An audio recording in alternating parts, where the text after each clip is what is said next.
자, 오늘은 1900년대의 영국으로 떠나볼 겁니다.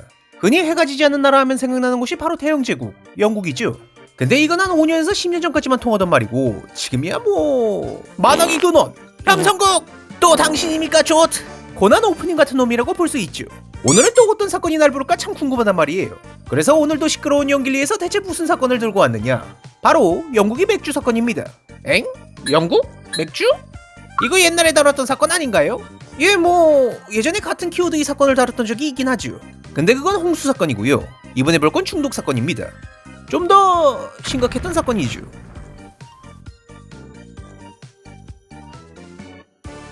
때는 1900년. 당시 영국의 여러 병원들에서 때아닌 호황을 누리고 있었습니다. 왜인지는 모르겠지만 갑자기 환자들이 줄지어 병원에 방문하고 있었거든요. 처음에 이들을 진찰한 의사들은 어디 보자, 손발 저림, 근육 약화 증상, 위장장애, 그리고 환자는 술에 꼬라있음. 사람들이 그저 알코올성 질환에 걸렸다고 생각했습니다.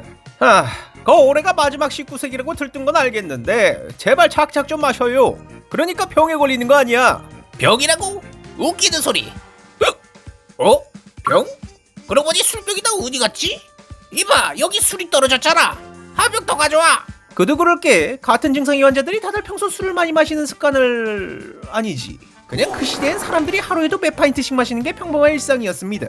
그렇기에 알코올의 원인이라고 해도 그건 네가 알코올 중독자라 그런 거고 라는 문제로 치부되어 이번 일에 전혀 관계없지? 예, 관계없습니다.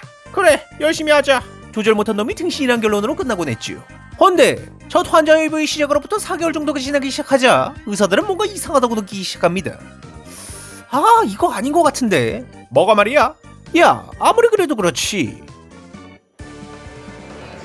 환자가 이렇게 많은 게 말이 되나? 이 4개월 동안 같은 증상의 환자들이 말도 안 되게 늘어나 있었거든요.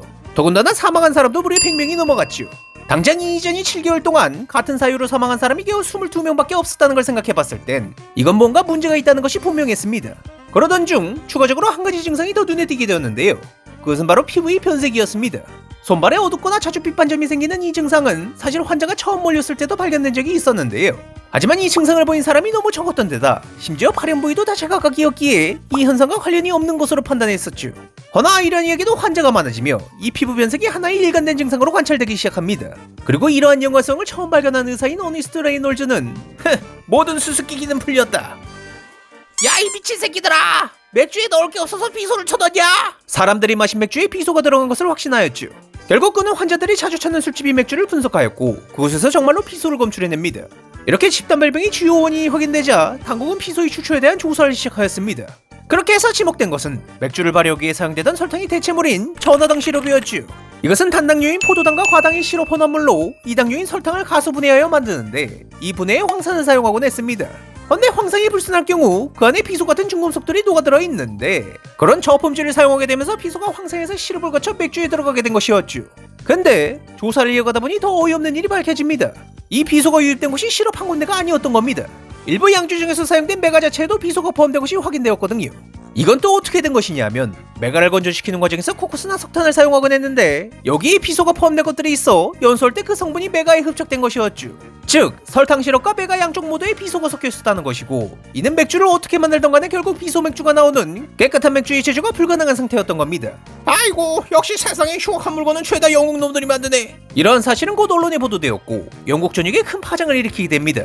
특히 사건이 발생한 맨체스터 및 북부 지역의 맥주 소비가 급격히 감소했으며 많은 양조장들이 수천 통의 맥주를 폐기하였죠.